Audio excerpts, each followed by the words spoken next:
నమస్కారం వార్తలకు స్వాగతం. ముందుగా ముఖ్యాంశాలు.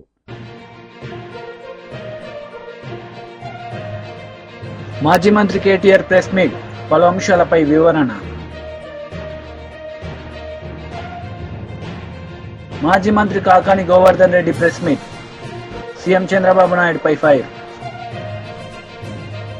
మాజీ మంత్రి కేటీఆర్ మీడియా సమావేశం నిర్వహించారు. ఈ సందర్భంగా పలు అంశాలపై ఆయన మాట్లాడారు. సీనియర్ నాయకుల బృందం ఒకటి తమిళనాడులో ఏ రకంగా మరి 68-69% రిజర్వేషన్ అక్కడ అమలవుతా ఉన్నది అధ్యయనం చేసి ఈ ప్రభుత్వానికి ఇక్కడ అవసరమైతే కొన్ని సూచనలు చేయడానికి కూడా వెళ్లాలని చెప్పి కూడా ఒక నిర్ణయం తీసుకున్నాం. దాంతో పాటు బీసీ డిక్లరేషన్ లో భాగంగా ఈ కాంగ్రెస్ పార్టీ ఇచ్చిన మరొక మాట, ఎంబీసీలకు కూడా ఒక మంత్రిత్వ శాఖ ఏర్పాటు చేస్తాం, మోస్ట్ బ్యాక్వర్డ్ క్లాసెస్ అని చెప్పారు. కానీ ఇప్పుడు రాష్ట్రంలో ఉన్న 12 మంది, ముఖ్యమంత్రితో కలిపితే ఉన్న 12 మంది మంత్రివర్గ సభ్యుల్లో కేవలం 2 మాత్రమే బీసీ మంత్రులు ఉన్నారు.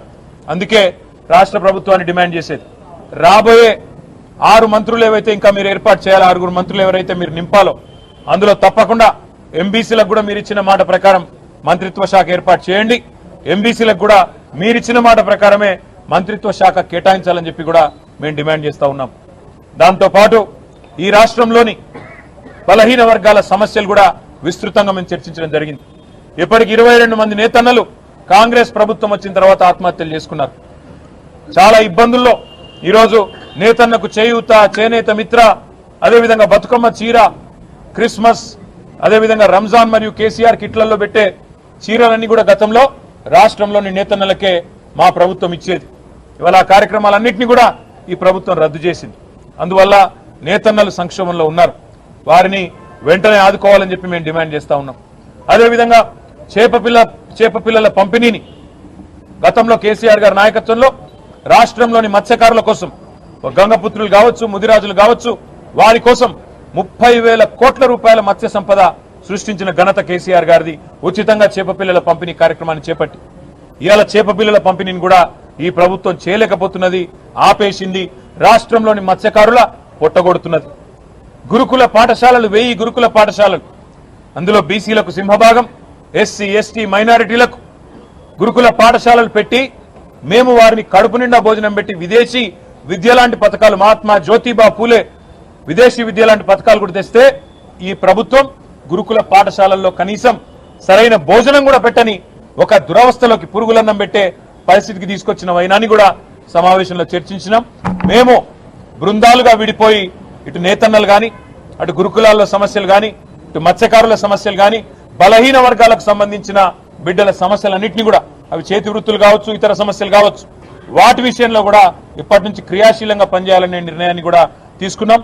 బృందాలుగా విడిపోయి మేమందరం కూడా సీనియర్ నాయకులం ఎక్కడి వారం అక్కడ క్షేత్రస్థాయిలో విస్తృతమైన పర్యటనలు చేయాలని చెప్పి కూడా నిర్ణయం తీసుకున్నాం.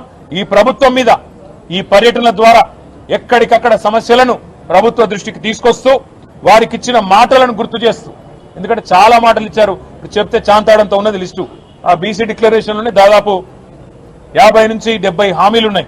వాటన్నిటిని కూడా పూర్తి చేసేదాకా, అమలు చేసేదాకా పోరాటం కొనసాగించాలని చెప్పి కూడా నిర్ణయం తీసుకున్నాం. నిర్ద్వందంగా ఈ రోజు ఈ సమావేశం నుంచి మేము చెప్తుంది ఒకటే, బీఆర్ఎస్ కదిలింది బీసీల కోసం, బీఆర్ఎస్ కదులుతున్నది బీసీల కోసం. బీసీలకు తప్పకుండా గతంలో సింహభాగం సీట్లు ఇచ్చింది కేసీఆర్ గారే.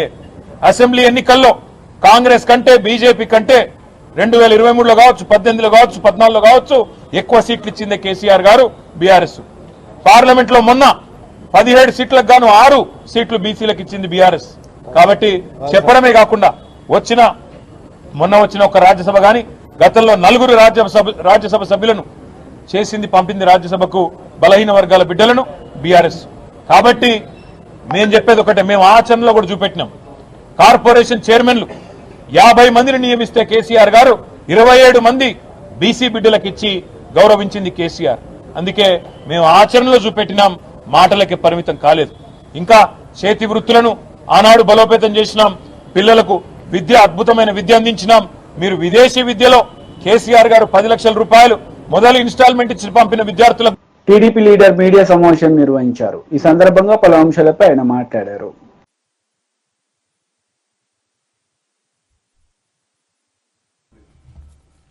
మాజీ సైనికుల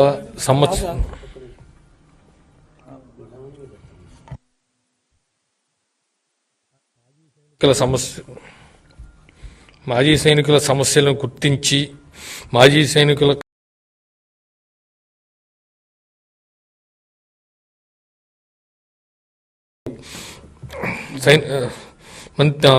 యువగళం హామీని నెరవేర్చినటువంటి మంత్రి నారా లోకేష్ గారికి మాజీ సైనికుల 1,10,000 కుటుంబాల తరపున మా హృదయపూర్వక కృతజ్ఞతలు. మాజీ సైనికుల కార్పొరేషన్తో పాటు అధికారంలోకి వచ్చిన 100 రోజుల్లోనే ఆ హామీని నెరవేరుస్తూ బుధవారం నాటి కేబినెట్ సమావేశంలో తీర్మానం చేశారు. ఇచ్చిన మాట ప్రకారం యువగళం హామీలన్నిటినీ ఒక్కొక్కటిగా నెరవేర్చినందుకు గాను మంత్రి లోకేష్ గారు ప్రణాళిక సిద్ధం చేసి ఈ మేరకు నెరవేర్చాల్సిన హామీలపై ఇప్పటికే ఆయా శాఖల మంత్రులతో చర్చించి గత ప్రభుత్వం చేసినటువంటి ఆర్థిక విధ్వంసం కారణంగా కొంచెం సమయం పట్టినా కూడా యువగళంలో ఇచ్చిన ప్రతి హామీని నెరవేర్చి తీరుతామని మంత్రి లోకేష్ గారు పేర్కొన్నారు. ఈ విషయంలో ఎవరికి ఎటువంటి అనుమానాలు అవసరం లేదని లోకేష్ గారు స్పష్టం చేశారు. మాజీ సైనికులుగా next GOs implementation GO number 57-191 వారి దృష్టికి తీసుకెళ్లడం జరిగింది. అవి కూడా హామీ అమలు చేయించాలని లోకేష్ గారికి విన్నవించుకోవటం జరిగింది. జీవో నెంబర్ 357 తేదీ 23/6/1983 జనరల్ అడ్మినిస్ట్రేషన్ డిపార్ట్మెంట్ 2% ఉద్యోగాలను రిజర్వ్ చేశారు. ఇది ఇంప్లిమెంటేషన్ అనేది ఇంతవరకు కాలేదు. అవి కూడా ఇంప్లిమెంటేషన్ చేయాల్సిందిగా కోరుతున్నాను. ఈగాక గృహ వసతి మాజీ సైనికులకు కల్పించవలసిందిగా కోరుతున్నాము. గత ప్రభుత్వంలో 175 స్క్వేర్ యార్డ్స్ కోసం అప్లికేషన్లు తీసుకోవడం జరిగింది. ఆ తర్వాత దాన్ని పక్కన పెట్టారు. అది కూడా మన ప్రభుత్వం దాన్ని ఇంప్లిమెంట్ చేయించాల్సిందిగా మన ప్రభుత్వాన్ని కోరుతున్నాము. రిజర్వేషన్లో 2% రిజర్వేషన్ అనేది ఇప్పటి నుంచో వస్తుంది, కానీ అది ఇంప్లిమెంటేషన్ కావట్లేదు. 2% రిజర్వేషన్ పెంచి కనీసం మా యొక్క స్ట్రెంత్ ని బట్టి ఇదివరకు ఎప్పుడో 37,000 సమైక్య రాష్ట్రంలో ఉన్నప్పుడు అప్పుడు 2% రిజర్వేషన్ ఇచ్చారు. కానీ అదే 2% ఇప్పటికీ కూడా లాగుగా ఉంది. ఆ 2% కూడా అమలు సరిగ్గా జరగటం లేదు. ఇప్పుడు మాజీ సైనికుల సంఖ్య సమైక్య రాష్ట్రంలో కంటే విభజన జరిగిన తర్వాత కూడా మన సంఖ్య వచ్చి 1,10,000 కుటుంబాలు ఉన్నాయి. మాజీ సైనికుల సంఖ్య పెరుగుతున్నందువల్ల ఈ జీవోలను ఇంప్లిమెంట్ చేస్తూనే ఆ యొక్క పర్సంటేజ్ని కూడా ఇంప్లిమెంట్ చేయాలని కోరుతున్నాం. Thank you.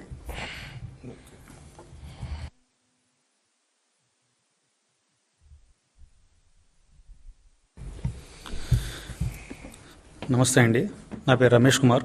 ముందుగా ఎక్స్-సర్వీస్మెన్ కార్పొరేషన్ అలాట్ చేసినందుకు, కార్పొరేషన్ ఆమోదించినందుకు గౌరవనీయులైన ముఖ్యమంత్రి గారిని, అలాగే లోకేష్ గారిని, అలాగే ఈ ప్రభుత్వాన్ని మేము మా ఎక్స్-సర్వీస్మెన్ అందరి తరఫున ధన్యవాదాలు తెలుపుకుంటున్నాము. ప్రధానంగా ఎక్స్-సర్వీస్మెన్ సమస్యలు అనేది ఏంటంటే, పబ్లిక్ సర్వీస్ కమిషన్లో జీవో నెంబర్ 57 and 191 జీవోలను ఇంప్లిమెంట్ చేయకపోవడం వల్ల మాకు ఇచ్చిన 2% కూడా అది సక్రమంగా అవనవట్లేదు. దీని ఎక్స్-సర్వీస్మెన్లకి సెపరేట్ క్వాలిఫైయింగ్ మార్క్స్ ఉండాలని మేము ప్రధానంగా డిమాండ్ చేస్తున్నాం.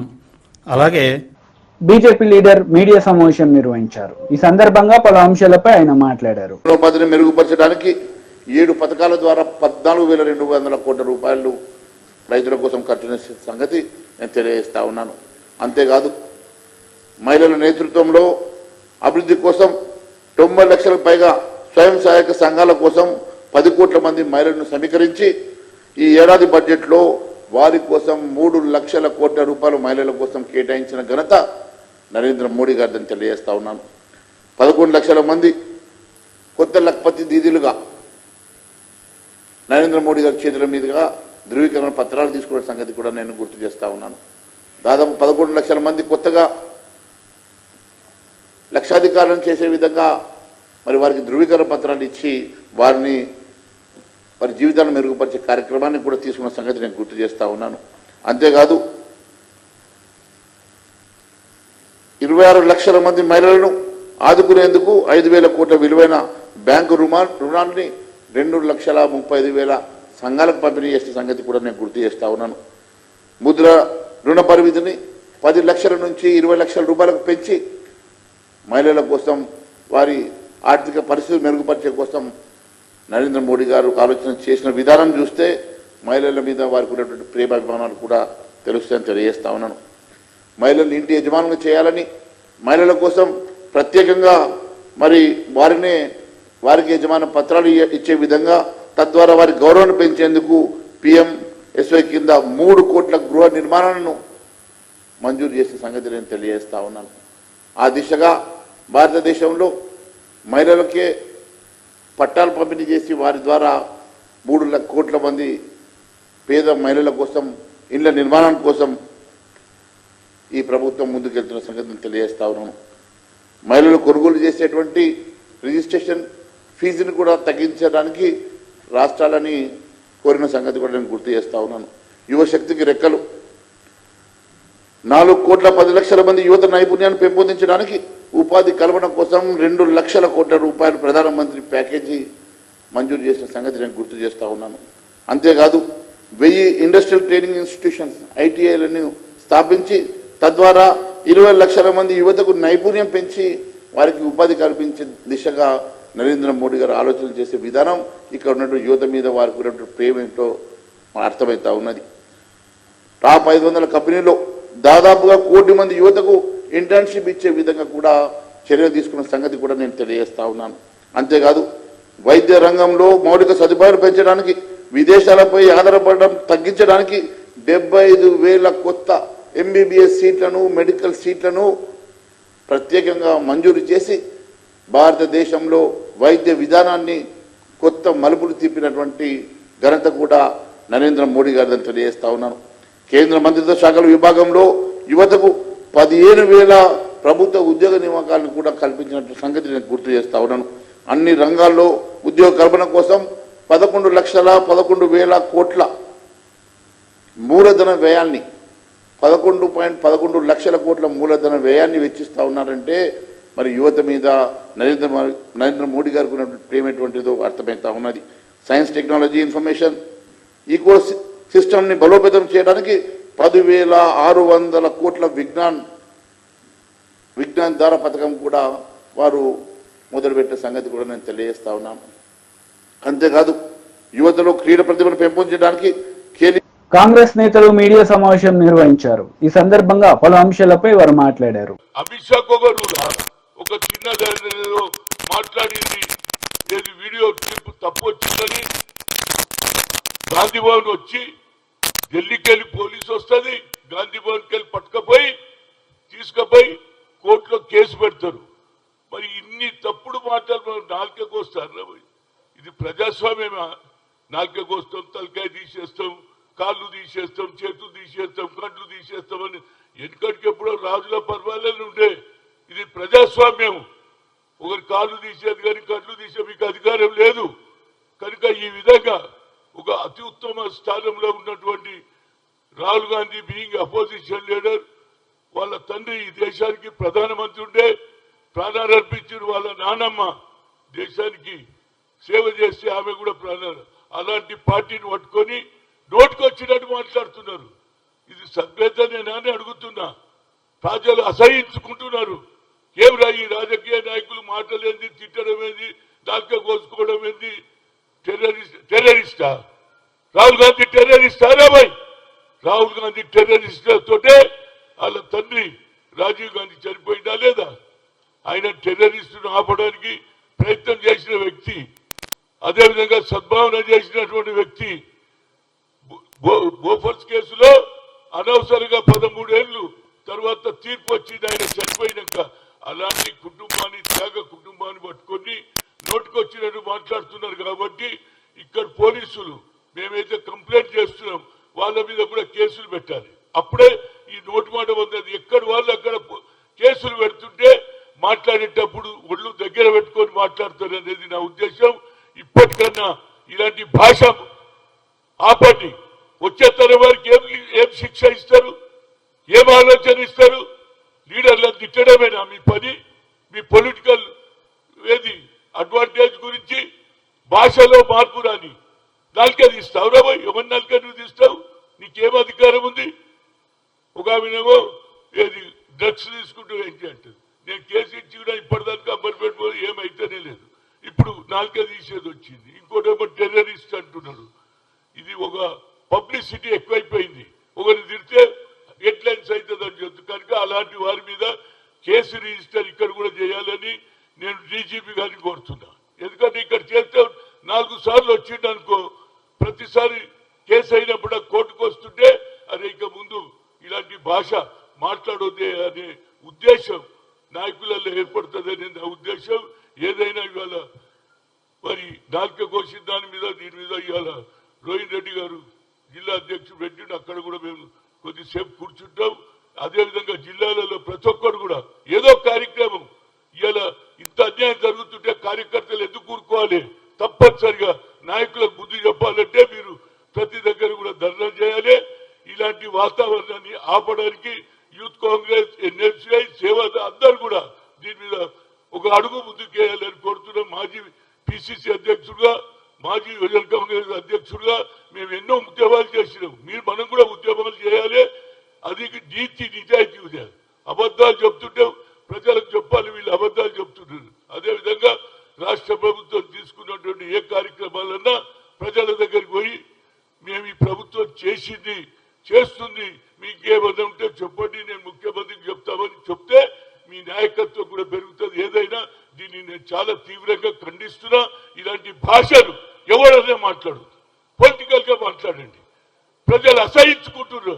ఏమే నాలుక తీసేస్తున్నట్టు మీ నాయకుడు నన్ను ఇవాళ కూడా అడిగిండు కోర్టులో, క్యాసాబ్ లీడర్ కా జబాన్ కార్డు దేతా బోల్రా. బీఆర్ఎస్ లీడర్ మీడియా సమావేశం నిర్వహించారు. ఈ సందర్భంగా పలు అంశాలపై ఆయన మాట్లాడారు. వీళ్ళని పిలిచి మా వాళ్ళని పిలిచిండ్రు, అటు తన్నోళ్ళని పిలిచిండ్రు, తన్నులు తిన్నోళ్ళను తన్నోళ్ళని పిలిచి ఆశ్చర్యం ఏంటంటే సేమ్ సెక్షన్స్ వీళ్ళ మీద వాళ్ళ మీద ఇద్దరి మీద ఒకటే సెక్షన్లు పెట్టి ఏం కాదు పోన్లీగా మీరు ఓన్లీ మీరు ఎక్కువ మాట్లాడితే రౌడీ షీటర్ పెడతామని చెప్పి మా వాళ్ళని భయపడిస్తాం. మేము చెప్తా ఉన్నాం, రౌడీ షీటర్లు ఎవరి మీద పెడతారు? ఒక పవిత్రమైనటువంటి వినాయక నిమజ్జనం సందర్భంగా అక్కడికి వచ్చి ఓషులో లేనటువంటి పరిస్థితిలో ఉండి పక్క గ్రామాల నుంచి వచ్చినటువంటి వ్యక్తులు మల్లంపల్లి నుంచి, షాయంపేట నుంచి, ఎక్కడెక్కడి నుంచో వచ్చినటువంటి వ్యక్తుల మీద పెట్టాలి కేసులు. కానీ అలా కాకుండా మా పార్టీకి సంబంధించినటువంటి రమణారెడ్డి గారి మీద, దెబ్బలు తిని హాస్పిటల్లో ఉన్నటువంటి వ్యక్తి ఆయన పేరేందే ఉమేష్ అనేటువంటి అబ్బాయి మీద కూడా పెట్టడం జరిగింది. నేను ఈ సందర్భంగా పోలీస్ అధికారులను కోరుతున్నది ఒకటే విషయం, ప్రభుత్వాలు వస్తుంటాయి పోతుంటాయి, కానీ చట్టాలను కాపాడాల్సిన వ్యక్తులు, ప్రజాస్వామ్యం మీద విశ్వాసం పోకుండా చూడాల్సిన బాధ్యత పోలీస్ యంత్రాంగం పైన ఉంటుంది. కానీ దురదృష్టం ఏంటంటే అధికార పార్టీ నాయకుల యొక్క కనుసన్నల్లో వారి యొక్క డైరెక్షన్ మేరకు పోలీస్ వ్యవస్థ నడవడం అనేది చాలా బాధాకరమైనటువంటి విషయం. నిజంగా మీరే సాక్షాత్తు చూసిన తర్వాత ఇంత నిస్సిగ్గుగా వాళ్ళని ఎన్నికేసుకు రావడంలో ఆంతర్యం ఏమిటో నాకు అర్థం కావడం లేదు. ఇదే సందర్భంలో మేము వరంగల్ పోలీస్ కమిషనర్ గారిని, అదేవిధంగా రాష్ట్ర పోలీస్ డీజీపీ గారికి కూడా విజ్ఞప్తి చేస్తా ఉన్నాం, నిష్పక్షపాతంగా విచారణ చేయండి, తప్పెవరు చేస్తారో వాళ్ళ మీద కఠినంగా వివరించమని కోరుతా ఉన్నాం. కానీ ఈరోజు అక్కడ ఉండే ఎమ్మెల్యేని సాటిస్ఫై చేయడానికో, అధికార పార్టీ నాయకులను సాటిస్ఫై చేయడానికో దెబ్బలు తిన్న వాళ్ళ మీద కూడా కేసులు పెట్టడం అనేది ఇది చాలా ఉపేక్షించాల్సినటువంటి పరిస్థితి కాదు. ఎందుకంటే ఈరోజు మా వాళ్ళందరూ కూడా ఒక రకమైనటువంటి భయంలో ఉన్నారు. మమ్మల్ని ఏదంటారు, మా మీదనే కేసులు పెడితే ఏం జరుగుతా ఉన్నదని ఒక రకమైనటువంటి ఆందోళనలో ఉన్నారు. కాబట్టి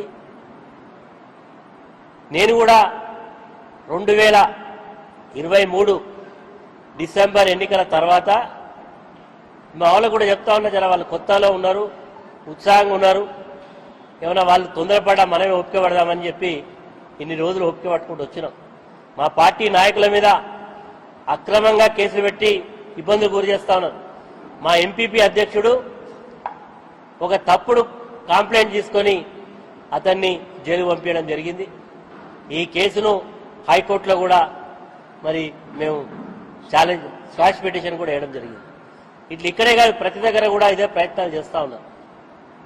చట్టం అధికార పార్టీకి చుట్టంలాగా వ్యవహరిస్తా ఉన్నాం. చట్టం మీద వరకు చుట్టంలాగా ఉంటే నడవదు. పోలీస్ అధికారులు కింది లెవెల్ అయినా తప్పు జరిగితే పై స్థాయిలో ఉండే అధికారులు దాన్ని సరి చేయాల్సిన బాధ్యత ఉంటుంది. కానీ పైనుంచి మొదలుకొని కింది వరకు కూడా ఇదే పద్ధతి ఉంటే వ్యవస్థ మీద నమ్మకం పోతుంది.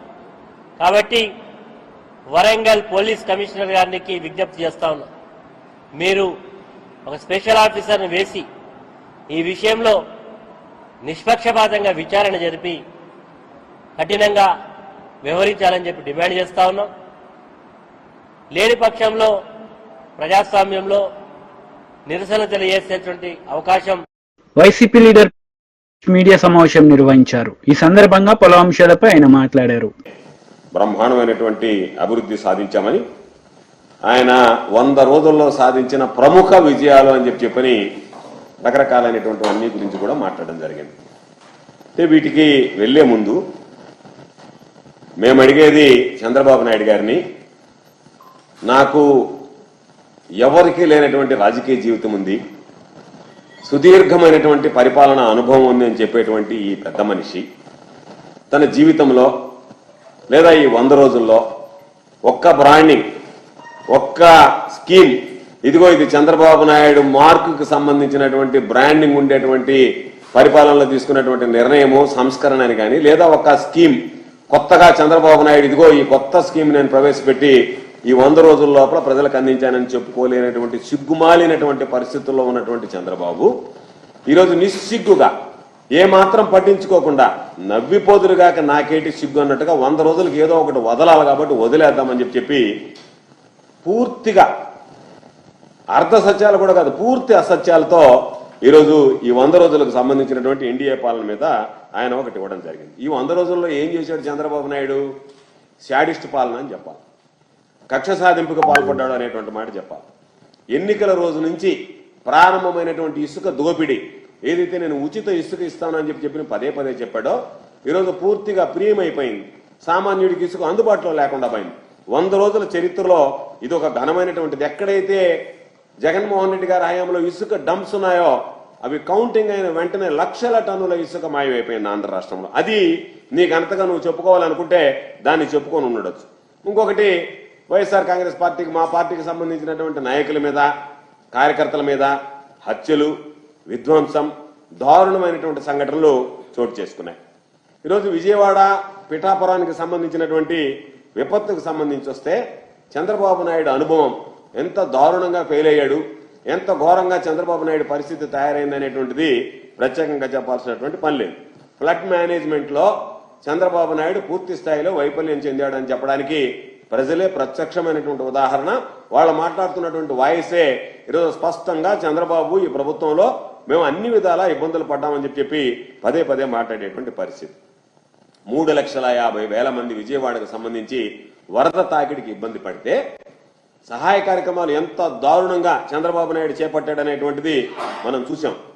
ఎక్కడో దగ్గర రోజుకు ఒక కాన్వాయ్లో వెళ్లడం, గంటల కొద్ది సమీక్షలు, సమావేశాలతో కాలయాపన చేయడం, ఏదో చేస్తున్నాననేటువంటి భ్రమ ఇతర ప్రాంతాలకు కల్పించడం తప్ప వాస్తవానికి ఎక్కడైతే వరద ప్రభావిత ప్రాంతాలు ఉన్నాయో అక్కడ ఎవరైతే ప్రజలు ఇబ్బందులు పడ్డారో వాళ్ళ గురించి పట్టించుకున్నటువంటి దాఖలాలు లేవు. జనం పాపం అన్నం లేక, నీళ్లు లేక, వాళ్ళని పాపం ఎక్కడైనా సురక్షితమైనటువంటి ప్రాంతాలకు తరలించేందుకు బోట్ సౌకర్యం కూడా లేక ఎన్ని రకాలైనటువంటి ఇబ్బందులు పడ్డాడో, నరక యాతన అనుభవించారు చంద్రబాబు పుణ్యమా అని చెప్పి పాపం అక్కడ ఉన్నటువంటి వాడు. నువ్వు రాత్రి దాకా కూర్చోవడం, రాత్రి పొద్దుపోయాక ప్రెస్ మీట్లు పెట్టడం, కాకి లెక్కలు కట్టడం, నీ వ్యవహార శైలి ఏ విధంగా తయారైందంటే నీ ఇళ్లు మునిగిపోతే నువ్వు కలెక్టరేట్ లో బస్సులో పడుకొని నేను ఇంటికి నీకు పోవడానికి దారి లేక, ఇంట్లో ఉండలేక నేను కలెక్టరేట్ ను వదిలి. వార్తలు ముగించే ముందు ముఖ్యాంశాలు మరోసారి. మాజీ మంత్రి కేటీఆర్ ప్రెస్ మీట్, పలు అంశాలపై వివరణ. మాజీ మంత్రి Kakani Govardhan Reddy press meet, CM Chandrababu నాయుడుపై ఫైర్. ఈ వార్తలు ఇంతటితో సమాప్తం. తిరిగి ప్రసారమయ్యే వార్తల్లో మళ్ళీ కలుద్దాం. అంతవరకు సెలవు. నమస్తే.